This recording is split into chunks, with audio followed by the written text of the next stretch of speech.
Hello, YouTube. Sir Dragon X here. Today, we continue with part 2, episode number 1 of our new Relocating to Mexico series. In part 1, we covered commonly asked questions when applying for residency at the Mexican consulate outside the country. In part 2, we're going to cover commonly asked questions of completing the process when you come to Mexico and apply at immigration for your residency. In this episode, we discuss the fact that the immigration appointment system in Mexico is down. I have some news for you. There's a possibility that the immigration appointment system will be coming back online soon. I recently did a video about the Mexican immigration system being taken down. I assure you that I will inform you of any changes that take place in the near future. So, let's get started with Part 2, episode number 1 of Relocating to Mexico, No Bull with Mexico Relocation Guide.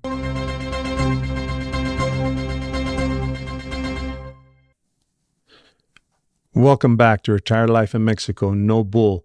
Welcome back to Relocating in Mexico, No Bull, episode number 2, and it's actually part 2 of obtaining residency in Mexico.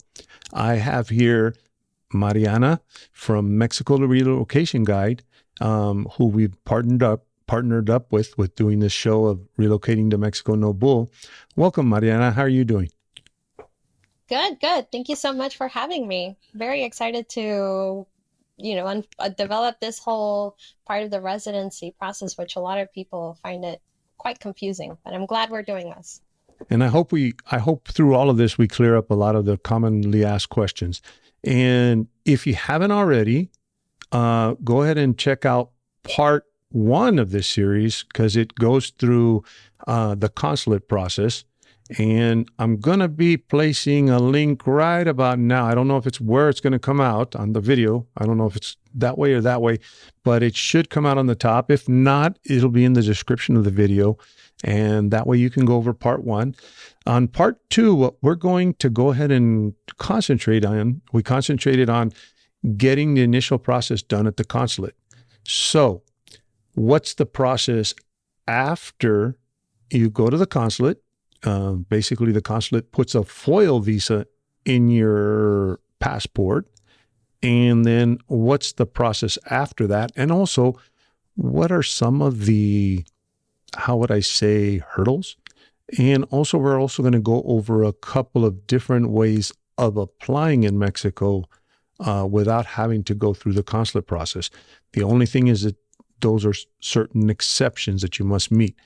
So first of all, Mariana, let's go ahead and go into, I've got my visa, or now a lot of people confuse this because you get a visa, but then you go to immigration because you've been approved, but you haven't been approved. Can we go over the process of after you get that visa, what exactly do you do? Yeah. So you start the process, usually 90% of the people will start the process outside of Mexico, which is why you get basically like a lamination, if you must, on your passport, which is a temporary residency visa. And you have up to 180 days to exchange that paper on your passport for an actual card, kind of like a driver's license, an actual physical plastic card in Mexico.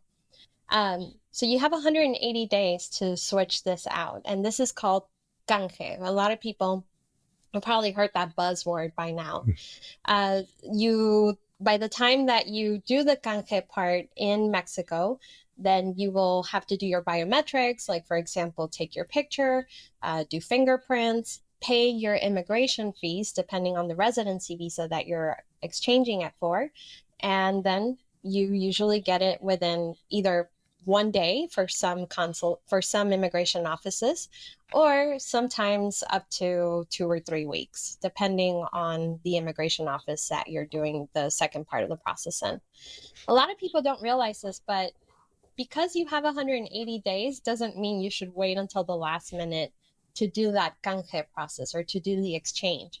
Because in many cases, INM, or the Immigration Institute in Mexico, is so backlogged with people doing the exchange that they don't have appointments or they don't have availability to get you your card until months out, 1, 2 months out, get you your appointment for that. So we recommend not waiting until the very last minute to do that exchange. In fact, we recommend doing it as soon as you possibly can travel to Mexico. That way you buy yourself some time to make sure that that temporary thing you got in your passport doesn't expire. And one of the things that to note here, and I think I'm going to go into it, that's very important, and I always recommend this, and I think you do too. Let's discuss facilitators, because the process can be, like you were saying, an INM office may be backlogged. Their appointment system, I just did a video that their online appointment system went down. At first, there was a little bit of confusion, and they would just tell you, and now there's a little bit more guidance in some offices. I just know about the San Miguel and the Querétaro office, but you have to go, stand in line, make an appointment. The appointment may not be for 3 or 4 months, 2 months out. Some appointments are that same day. So there's a lot of confusion as to what do I do? Because, and I even had this problem going through the process is I'm thinking I speak Spanish. I'm okay. Not going to have a problem at all. And I probably made 6 or 7 different trips back and forth to the INM office. Now, that was a while back. Now, can you explain what a facilitator is and just give the advantages of hiring a facilitator? And I also want to mention that you have a very comprehensive list of facilitators that have been vetted and stuff like that. Can you explain the facilitator process? Sure. So we recommend hiring an immigration facilitator, even if you're fluent in Spanish, because an immigration facilitator, or as they're known in Mexico, a gestor, is someone that does this day in and day out. Like they deal with immigration matters day in and day out. Some of them are lawyers, some of them are just people that by their expertise focus on immigration. In Mexico, you don't have to be a lawyer to practice immigration procedures. So you can just be a professional. But not everybody is created equal. There are definitely immigration facilitators that are either new to the game or they don't do it on a regular basis. And so they don't know all the rules and nuances of their local office, which is why we put together a list of immigration facilitators that we vetted, right? So I've interviewed every single one of them. And through our customers, we get feedback on which ones really, really work out well and which ones not. And now we have a really good list of the top of the line facilitators throughout Mexico. And we recommend hiring an immigration facilitator because, for starters, like you mentioned, the immigration, historically, you could make your appointment online to do that exchange, that canje part in INM or the Immigration Institute. But now, as of March 15th, 2022, they brought down that online system and now you have to make your appointment in person. So, an immigration facilitator can, one, go stand in line for you and get that appointment for you in the future. You don't actually have to go stand in line. So that's a huge benefit. The other benefit is they know exactly what kinds of things they're going to require you to get at the time of your appointment.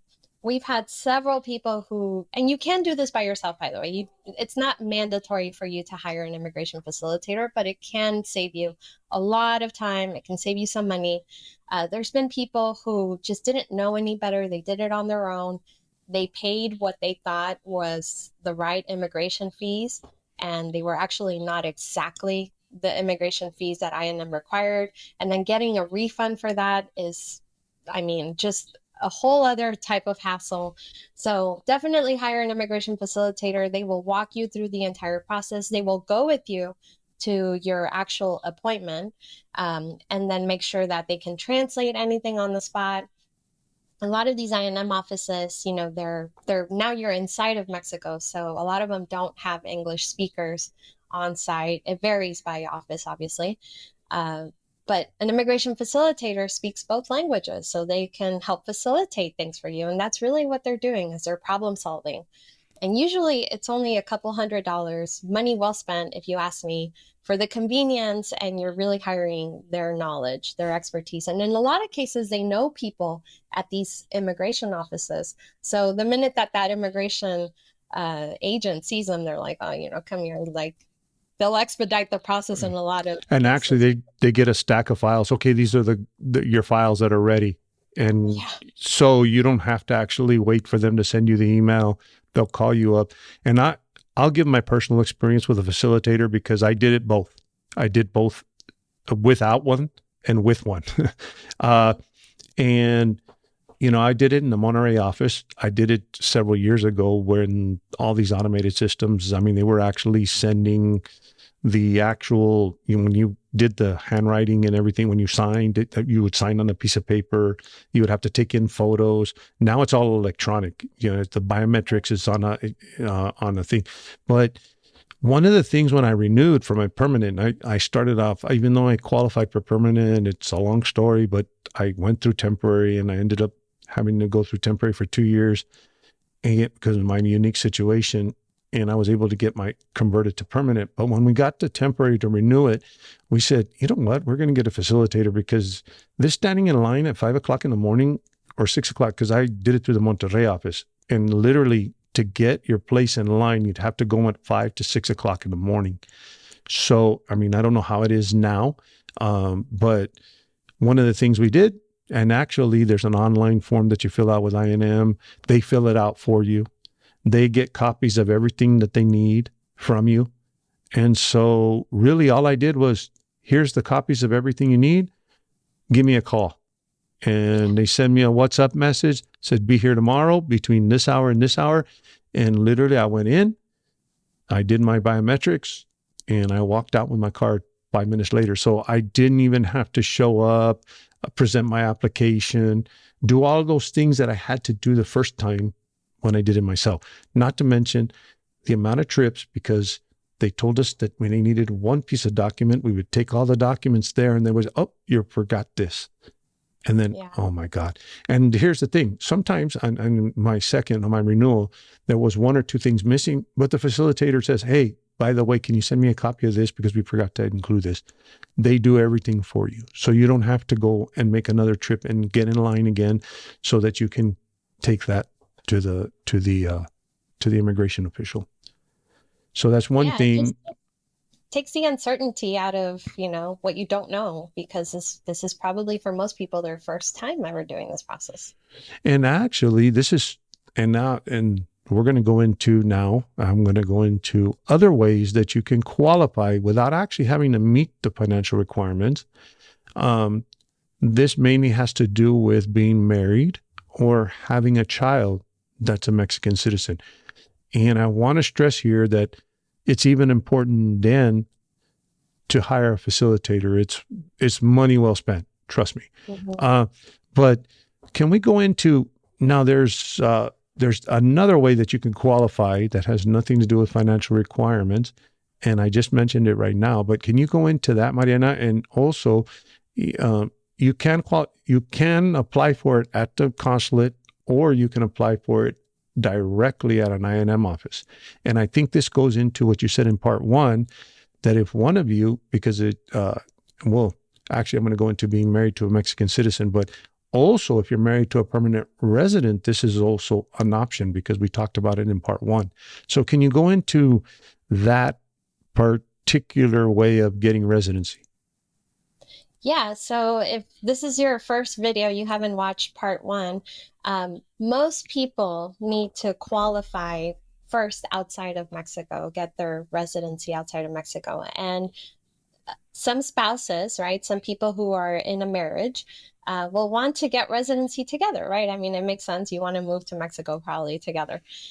Mexico has a special provision or a special law that allows you as a permanent resident or as a Mexican national. So if you were born in Mexico and you have a Mexican passport, or you became a citizen of Mexico and you have a Mexican passport, you can petition for your significant other, your spouse, or a child under the age of 18 as a dependent for you to bring them into Mexico as a resident. Now, for Many people, what they do is they actually apply first in the US, and then their spouse actually applies from within Mexico. Um, if you did want to do it on the American side, like let's say that, you, for example, Ernie, are married to a Mhm. Mexican national and she wanted to petition you from within the US. So if that's your if somebody is watching and that's your situation, you can do that at the Mexican consulate. They will usually, just require proof of marriage, like a marriage license, a marriage certificate, something that actually vows that this person is your significant other. If you were going to do it in Mexico, then you would need to have, and you got married outside of Mexico, then you would need to have your marriage certificate apostilled. And apostilled is it's a way of the governments around the world of authenticating documents. Sort of So like they do notarizing, that, sort of sort of like like doing, notarized. mhm. But it's recognized internationally, not just in your state or in the United States. Correct. Yeah. And if you want to continue staying in Mexico and don't want to have to travel back to the US to get that apostilled, because you do have to have it apostilled in your country, we do have a variety of remote apostille services in our online guide that you can hire, and they can do it from anywhere in the world and they recognize it in all 50 US states. And one of the things that I went into in part one is that it's very important that your names match the name that's on your marriage certificate. And we're Yeah. talking exactly match. Um, One of the things that actually just came up, was having dinner with an expat that was visiting San Miguel, and they were talking about getting residency. They still live in Arizona, and they were talking about getting residency. And his wife happens to be a Mexican citizen, and they were asking me, well, what do I do, or how do we do this process? And I said, no, that's not a problem. You go to Mexico. I always said hire a facilitator, but I said Sure. you come here to INM. But one of the things that I told them that's very important is that you got to realize, for example, in Mexico, your Mexican documents are usually your birth name, and usually it's your last name is your paternal and your paternal mother's name. So, for example, you might be like I would be Baca Diaz. Okay. But in the United States, formally, I'm not Baca Diaz. I'm not, that's not my name. My name on my passport is Ernest E. Baca or whatever. So the thing is that if your wife, if you're getting married to a Mexican citizen, or you got married to a Mexican citizen, her ID in Mexico may show something different than on your marriage certificate. So you Mm-hmm. need to make sure that they're very picky with the names matching. Um, so, there's different solutions to that. I think a facilitator can help with that. Uh, Definitely. but one of the things that is very picky with everything. I mean, I can tell you right now, I was taking a flight to Cancun, and I used, when we made the reservations, I used no, I didn't even use my middle initial. I just put my first name, my last name. I went with my residency card, and my residency card says my full name. They wouldn't let me board the plane. They had to actually cancel the Really? reservations. Yes, this was not even at an official government office. This just had to be with getting on an airplane. So people here in Mexico take this very seriously. So that's one of the reasons, like we go back to why you want to get a facilitator, if I'm not mistaken. Um, so that's one of the things that's very, very important is names, to add on to your thing, that it has to be apostolized and all of that stuff. Um, Yeah. so So that's some what, people, for example, change their last name, right? Particularly women. We tend to take like the man's last name. And if that doesn't match your passport exactly, then that can be a problem. If it doesn't match your marriage certificate exactly, then that can be a problem. So just keep that in mind. And yes, I truly, truly recommend a facilitator because they can walk you through what the alternative processes are. And there are different alternative processes to making sure that you prove that you are who you are. You may need to register your marriage here, go through a legal process, or even maybe even just go to a notario and get married again. So there's different solutions. But the thing is that I think that's important is if you have a facilitator, they can tell you what your options are, and they can tell you what the benefits or the disadvantages are to doing those different options. Now, the other thing that I'm going to ask is that there's a new thing here that now you go, you apply, you get your card and everything else. But one of the things that I noticed is that someone posted here, because I made a comment that after 4 years, you don't have to meet financial requirements. And then he says, no, I had to show all my financial documents. And I'm like, first time I've ever heard of that. Actually, I never showed up. Well, actually, I got my residency through being married, but Yeah. I never had heard of that. And I think I heard you say somewhere that someone had to, and that kind of confirmed what it kind of caught me by surprise.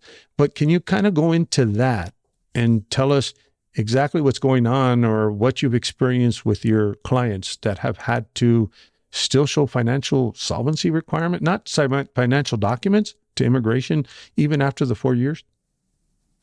Yeah, so even if you're going to go in for your renewal, or even if, and again, every INM office is different. So every immigration office within Mexico is different.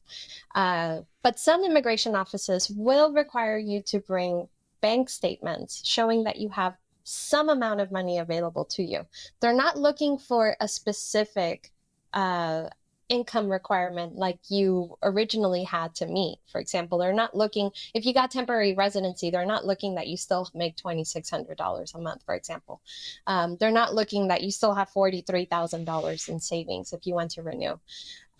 For permanent residency, this isn't the case because you will never have to renew. So once you get permanent residency, you have that card forever if you wanted to. But for temporary residence, you will have to renew usually after the first year, up to 3 years if you wanted to, or you could renew every year after that if you didn't have the money to renew for up to 3 years, because they do have different fees. But to make a really long story short, yes, they are going to ask you for some form of bank statements, right? Showing that you have some income available to you. And this can be income in the form of, monthly income that you get or savings that you have available to you.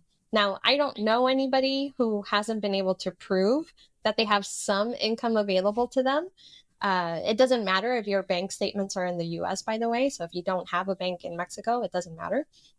And again, not every office is requiring this. For example, La Paz in Baja California Sur, not requiring this. Mérida, not requiring this.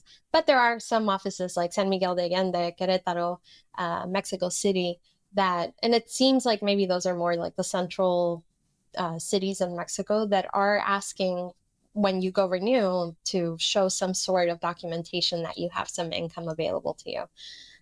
But again, they're not asking for a specific amount. It's just to see that, you're not running on empty. And that brings me to my next question is going to be, and this is one of the most common questions, because I know in the United States with immigration, if you get your permanent residency, you're required to live in the United States. You can't be out of the country for a certain amount of time. If they can prove that you were out of the country or living out of the country for a certain amount of time. Now, in Mexico, what are the requirements of having to live there with either type of residency? Yeah, that's a great one. And it's a game changer because Mexico is one of the few countries in the world where if you get residency, they don't require you to live here any determined amount of time for you to remain a resident. So you could live here a month, you could live here indefinitely, you could live here 6 months out of the year. There's nothing in the law that says that you have to live here for a certain amount of time for you to remain a resident. The only exception to that is if you wanted to go get citizenship after being a permanent resident for 5 years. Then you would have to prove that you've lived here for at least 3 or 2 years out of the last 5 I years. think it's two. I think it's two, if I'm not mistaken. 2 years, yeah, 2 years out of the last 5, for you to qualify to get citizenship. But if you didn't want to go the citizenship route, you don't have to stay in Mexico for any determined amount of time for you to remain a resident, as the law is today. Now, this could change in the future, obviously, which is why, I think you share the sentiment with me, Ernie, is that we tell people, like, if you have the resources and the time, apply for residency sooner rather than later. Exactly, because you might meet the financial requirements now, and if it keeps going up, you might not. If in 5 years, now the only thing that I do tell people is that Mexico, like you were saying, if you want to become a citizen, they do track your exits and entries. So actually, if you are a temporary or permanent resident, don't think that that's the last time you ever have to go through immigration. Because usually in the United States, all you do is you show your permanent residency card and they let you in, they scan it and they let you in. In Mexico, there's a different process. When you exit Mexico, you have to fill out an FMM. And the FMM is what everybody knows as the tourist permit, but it's called a forma migratoria multiple. It means that it has multiple purposes. And one of the purposes is to track people coming and going. And actually, when you get your little foil visa, they mark a little box called canje, like you were saying about the canje process. So one of the things that you actually do is when you leave, you have to fill out an FMM. You go to the immigration office in your local airport, you fill out an FMM, you fill it out. Instead of putting your passport number, you put TR on the top, or let them put TR or residente temporal or residente permanente. And then you take that bottom copy, they'll stamp your passport and they'll stamp and you use that to leave on the plane. And if you don't leave on the plane, you leave through the border, you just keep it, the whole FMM. And then when you come back in, you present the top portion of the FMM without the bottom. And basically they log you in the computer. And that's one of the things that they do. They track your entries and exits, but that doesn't mean you have to be here. Just because they're checking you leaving and coming doesn't mean that you have to live here in Mexico. So that's one of the things that's really great about this residency process is once you get it, you have it. For example, if it's permanent residency, you have it forever. If it's temporary residency, well, of course, you have to come back to Mexico to renew it. But you can turn it into permanent after 4 years. Or in my case, after 2 years, if you're married to a Mexican resident, Mexican citizen, or permanent resident, you can convert it after 2 years. And so that's one of the benefits, is that you don't have to worry about residency because you're not living here. So, if things change, I don't know, but I don't see a change. That's something that's been inside. I mean, it's nothing that's ever been discussed that it is going to change. So I would say get your residency now. Especially if you're not ready to make the move, right? Like a lot of people aren't quite ready yet but they know that they're going to want to in the future. Exactly. And that brings me to not the last question, but this next question is permanent versus temporary residency. There are certain things that you can do with temporary residency that you can't do with permanent, and there are certain things that are benefits to having permanent residency. Let's go over the benefits of having temporary residency. Can you go over some of those benefits that you know of having temporary residency versus permanent residency? And also, if you want to work, there's certain requirements, whether you have temporary or permanent residency. So can you go over temporary residency first, and then we'll go into permanent residency. But what are the benefits of having temporary residency versus permanent residency? And this is actually one of the reasons why I got temporary residency to begin with. Yeah, one of the biggest benefits that people end up going for temporary residency, even if they meet all the eligibility requirements for permanent, is you can actually bring your foreign plated vehicle to Mexico for as long as your temporary residency is valid. So remember earlier we were talking about how they usually give it to you initially for 1 year, and then you can renew it for up to 3 years. So you get a temporary import permit on that foreign plated vehicle for that initial year of your temporary residency.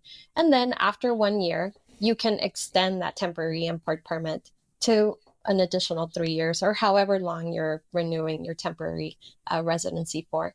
But usually that's the biggest benefit that people find is being able to bring their foreign plated vehicle without having to worry about buying a car in Mexico or having to sell their car and then figure out how to buy a car in Mexico.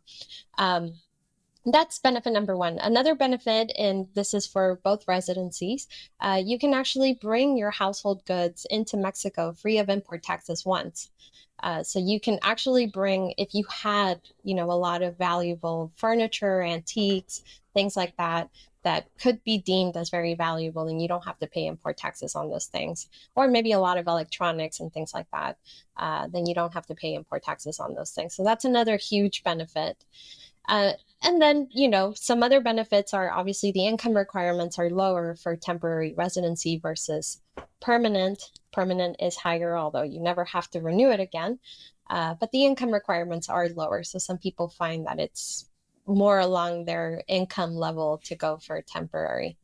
And another one that I've seen recently be beneficial to having permanent versus temporary is if you go to open a bank account in Mexico, some bank accounts will require you to have permanent residency to open that bank account with them. Some bank Wow. accounts, for some reason, they just see temporary as temporary, right? Like you're not here indefinitely, so I don't Mhm. know what you're going to do with this bank account at some given time. Uh, and they may give you a hard time about it. Well, just to note, the reason why I did it was because we were going to bring a vehicle, which didn't work out in the end. But that's one of the Yeah. reasons.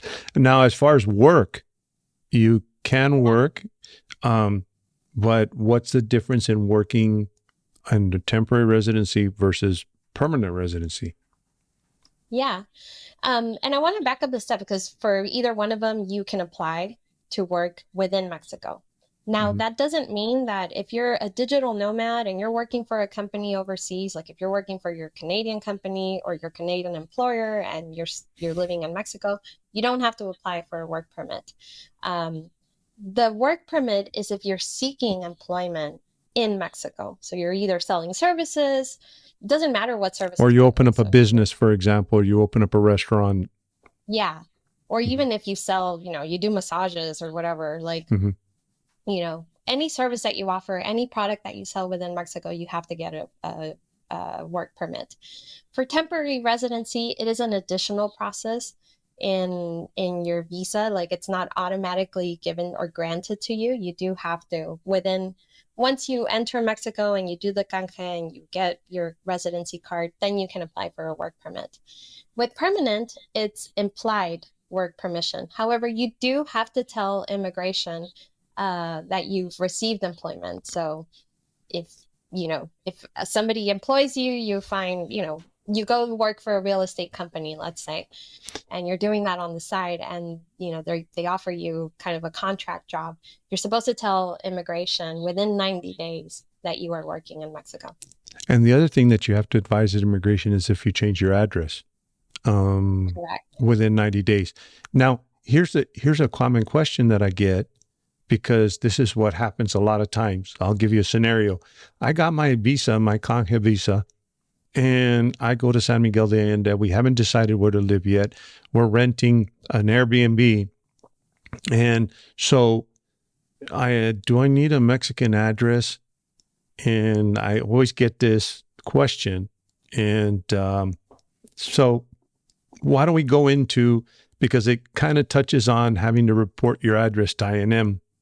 So what exactly are your options? Like I said, I give you that scenario, you're staying in an Airbnb, or I started renting a place that I'm only going to be here for 6 months and we're going to build a house later on. Um, Yeah. what is the process of needing an address here in Mexico? Because apparently, I mean, any application you have to fill out an address. What would be the process for a person that comes here and is asking those questions? Like, I don't have an address. I don't live here yet. How do you work on that, or how do you work that out? Yeah, that's a great question. Very simple. So if let's say you're coming to Mexico for a month to finish out the second part of your residency process. You haven't signed a lease yet. You don't know exactly where you're going to live. You might not even live in that city where you're finishing the process. At that point, you could use whatever accommodation place you're staying. So whether you're staying at an Airbnb, you're staying at a hotel, you're staying at a family member's house, whatever the case might be, you can use that address for the time being to give INM or fulfill the procedure right for immigration. However, once you do have a lease or once you move, you have a more permanent address, you are supposed to let INM know within 90 days of that change of address. And if you do change your address to a different city or a different state, you can actually renew your residency visa in that different address or that different state. So basically, and actually, I have a friend that when they first moved here, they moved to Querétaro and they had the temporary residency, and he went to go actually renew, but he's living in San Miguel now, not aware. Mm. And when they told him, what's your new ad? And then he put his new address, and they says, well, you're not living in Querétaro anymore? Yeah, no, we haven't lived there for a year. And they actually told him, well, guess what? You're going to have to pay a fine. So he ended up having to pay a fine, and they told him from within 90 days you have to report the address. Now, Usually the fine is pretty small, but still, I mean, just yeah, do it the right way to begin it's a with. pain, and then also not only that, like I said, you can change your address once you get out of there. I guess my point was is that you don't really need an address. You do need an address, but you can use whatever accommodations you have.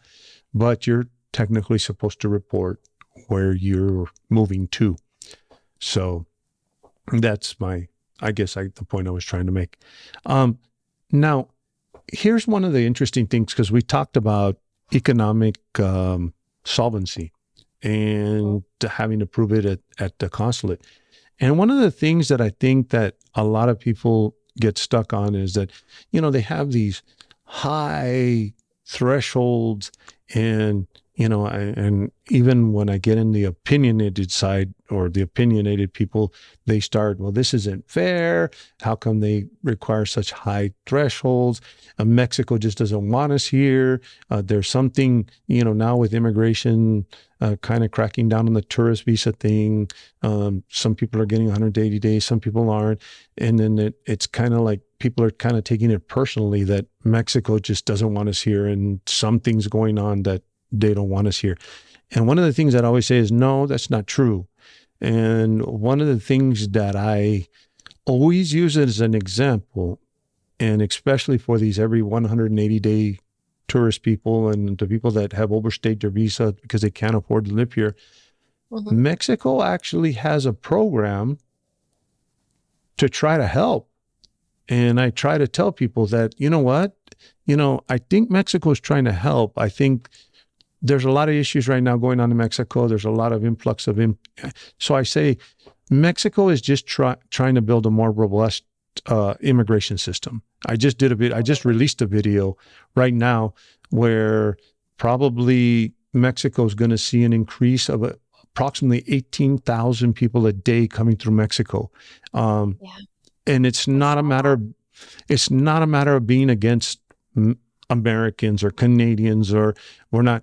No, I think it's a matter of how do we handle this immigration situation that we're in, and how do we build systems to track and to do a better job of deportation and all of that stuff. But I think Mexico at the same time has realized that, hey, we have people that have been living here for years, and you know what? We agree with you. We don't think it's fair. So they actually came up with a program, and I'm going to let you explain that program. And some people may actually qualify for this program. Now, I'm going to say something. I don't promote this program in a sense of there are some risks. This is not a program to try to come and game the system because I don't make the proper amount of money. This is a program that was put together to help those that, like I said, being running to the border every 180 days, that maybe living here on an expired visa, but they've been living here for the last 15 years. Can you explain that program a little bit? Yeah. This is a huge deal, by the way, this program that you're kind of leading up to.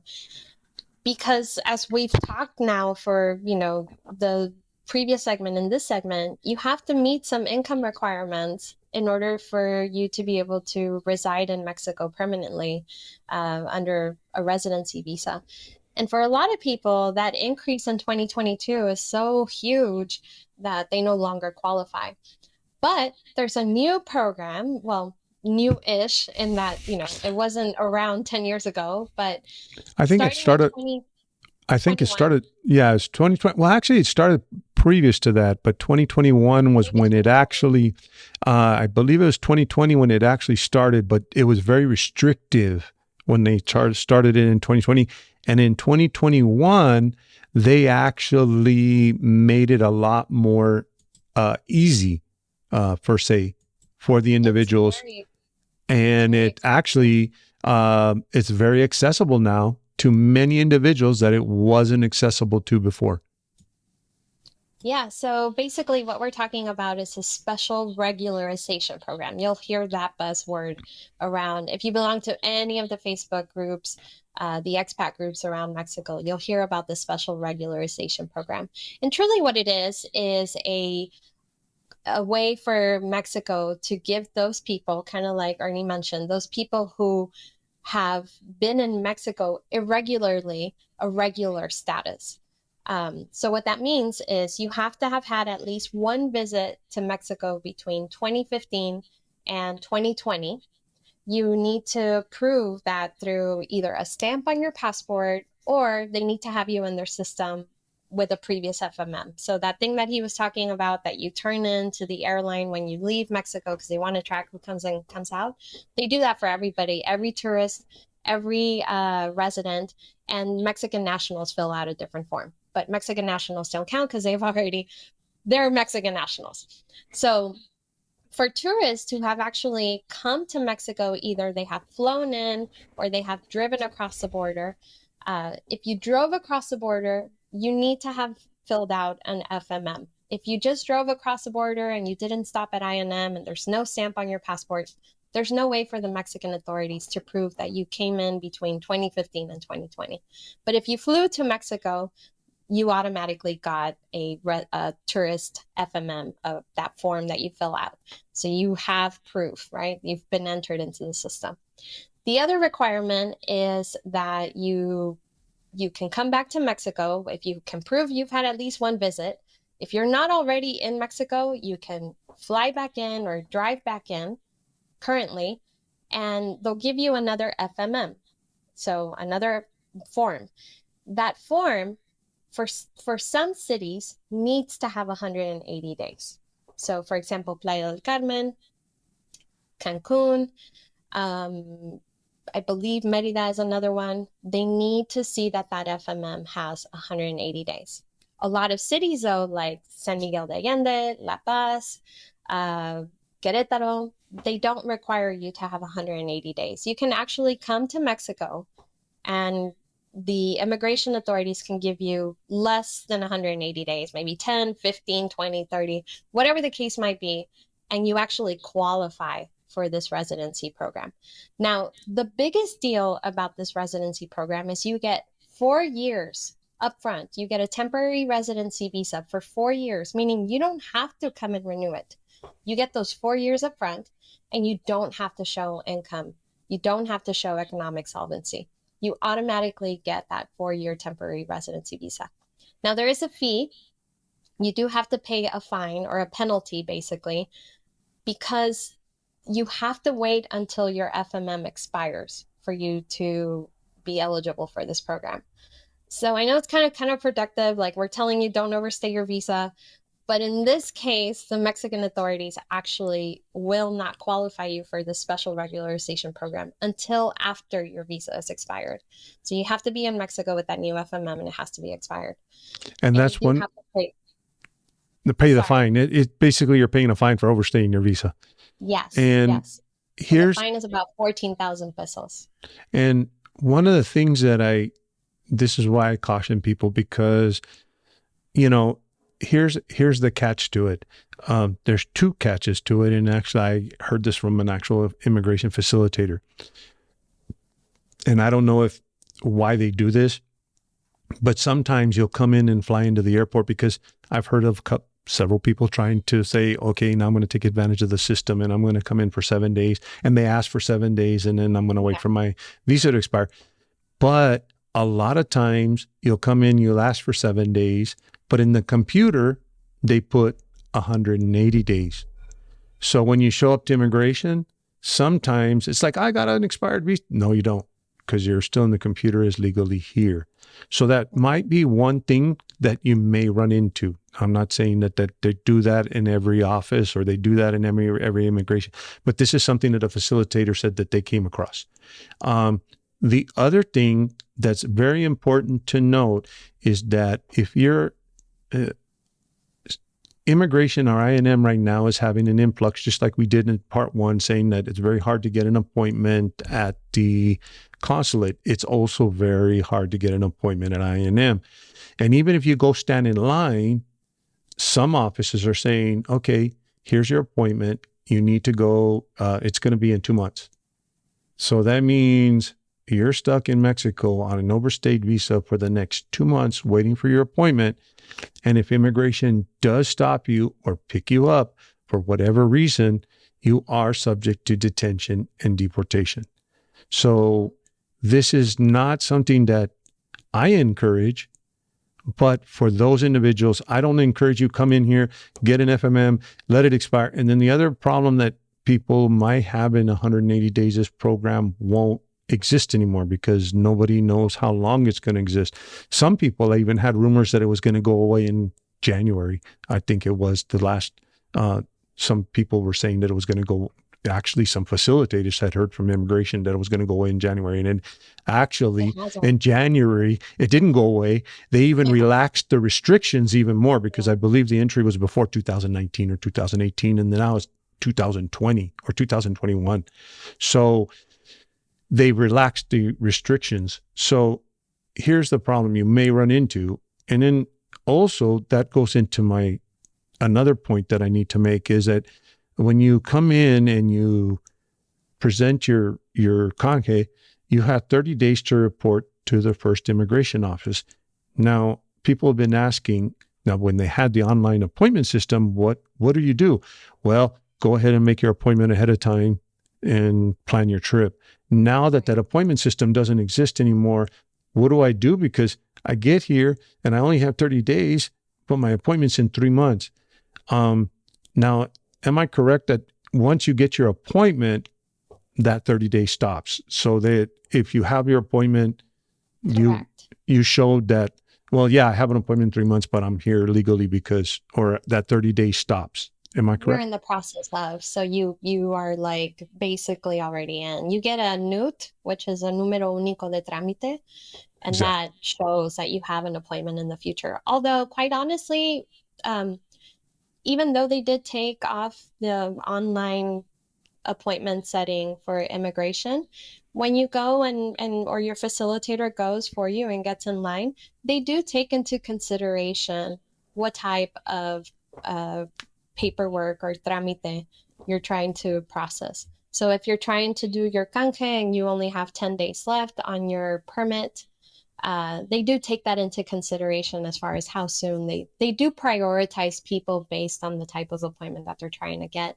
and how much time they have left on whatever their permits. Because I think they do realize that they could be creating a problem, right, for somebody who might just like randomly get stopped at a checkpoint and can't show that they're legally in the country.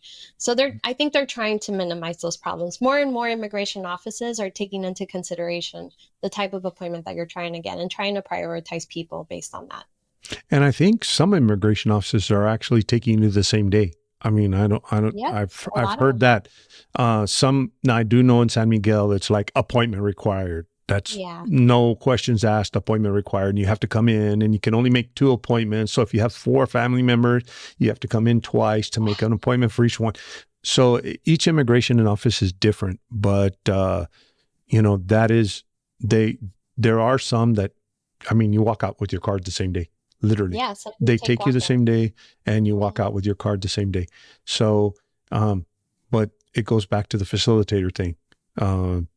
Hire a facilitator. It's probably the best investment that you'll ever make.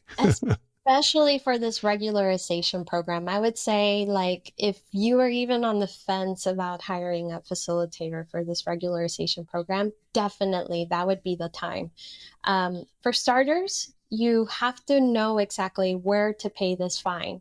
And 14,000 pesos, $700, that's a lot of money that if you didn't pay it exactly correctly, you would be out of, because getting a refund with the Mexican government is near impossible.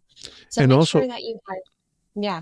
and also, I'll also note that when you do make all of these payments, and this is another thing a facilitator can help you out with, they actually give you a little receipt, and then you can go to the bank, and in some cases, an OXXO, which is a convenience store, and you pay it, and then you get another receipt, and then you have to take that receipt back to show that you actually paid the fine.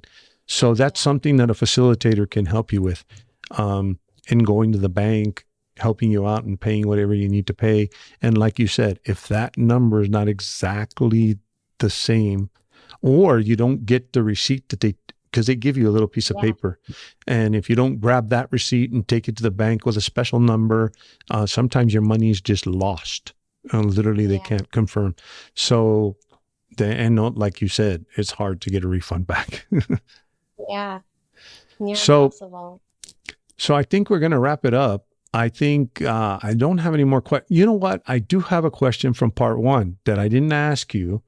So let's digress to the consulate process. And that's one question that I didn't ask, and I totally spaced it when we were doing the consulate process. But one of the things that's been asked for me from one of the things that I've seen as a common question, and it's been asked of me, is individuals, when we talk about income, individuals have what I call passive income. For example, rent. Someone's paying a rental income to you. I'm renting my house. Now, those types of passive income, or I don't know, I have a business where I get royalties every month or whatever that the deal is. Okay, so is that income, can that income be used in the income calculation? It depends on the consulate that you're applying at. Some consulates will want to see pay stubs from an actual employer, which is really hard if you're self-employed and you're not actually paying yourself. You're just taking profit from your company, right? Or in some cases, you might be an Uber driver or these other types of payments that don't come necessarily in the form of a pay stub. You just get deposits into your bank account. So it just depends on the consulate. Some consulates want to see pay stubs, and other consulates just require your bank statements, and your bank statements are king. And it is for every single number that we've talked about as far as income or economic solvency, it is a net amount. So anything after taxes. Well, I think that wraps it up. I think I have all my questions answered. And I also try to help answer some of the questions. As I stressed in part 1, I said that Mariana has this business called Mexico Relocation Guide. She has a guide online that you can actually subscribe to. It's kept up to date. When something changes in the law, and this is one of the reasons why I partnered up with her on this project, is because she updates this thing on a daily basis. Things that I hear, or I have contacts that tell me that this is going on. Sometimes they tell me it's going on after the fact. There's things that I even learned in these last 2 interviews from Mariana that are new things that I didn't know. So she keeps very up to date with this guide. One of the things that, a lot of times we say, it's going to cost me more money. Well, you know what? It's an investment. This is the way I always say it. And one of the things that I always talk about when it comes to this investment is, you know, a lot of times you end up paying, I don't know, supporting a YouTuber with Patreon. And yes, it seems like $10 a month or $20 a month. And I'm not saying not to support your YouTubers because, you know, I know what it's like to have to run a YouTube channel, and I don't ask for money. I don't ask for anything. But I can honestly tell you just financially, it's a lot of money. So I don't put anybody down for saying, hey, donate. I don't put anybody down for running YouTube as a business. But what I'm trying to explain here is that sometimes $10 a month doesn't seem like a lot, but over a period of time, or over a period of 3 or 4 years, or a period of 2 years, this monthly amount that you're giving ends up being what you pay for this guide. It's just the difference of paying up front. And here's the thing with this guide, it's a lifetime membership. So it's not something that, you know, I quit paying tomorrow and I don't get access to it, like Patreon or whatever. So, you know, consider, and it's not a matter, just like I'm talking about supporting your YouTubers, because that's what Patreon is about. You know, you like the content that individual is giving you. And so what do? You give them a monthly donation because of their hard work. And I think it's just the same here with the relocation guide is, you know, recognizing the hard work that Mariana has done and subscribing to the guide. And like I said, and also she has a lot of free resources, not just paid resources.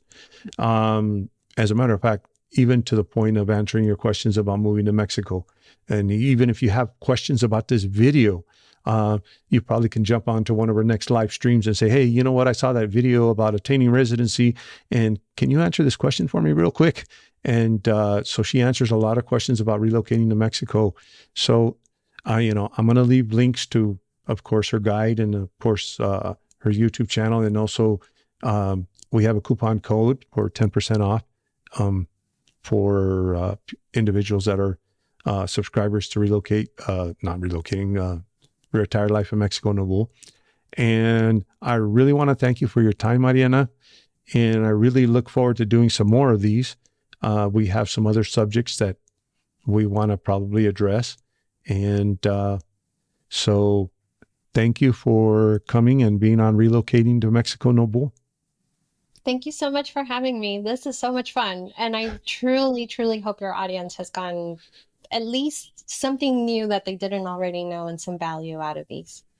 And like I said, I'm going to be placing chapter markers for these questions so that you can jump back and forth on the video, because each video is anywhere from 45 minutes to an hour. And, you know, some people are going to want to watch the whole thing through, and other people are going to just have specific questions. And I'm going to try to my best to place the chapter markers to the different questions so that you can jump back and forth and even use it as a resource that you can come back later and watch it again and watch, you know, ask one question. And that's going to be the purpose of these talks. And hopefully, like I said, we'll be doing this once a month, and we'll touch on separate topics. If you have any topics that you'd like covered, feel free to leave them in the comment section. And thank you very much, and we'll see you soon. Adios.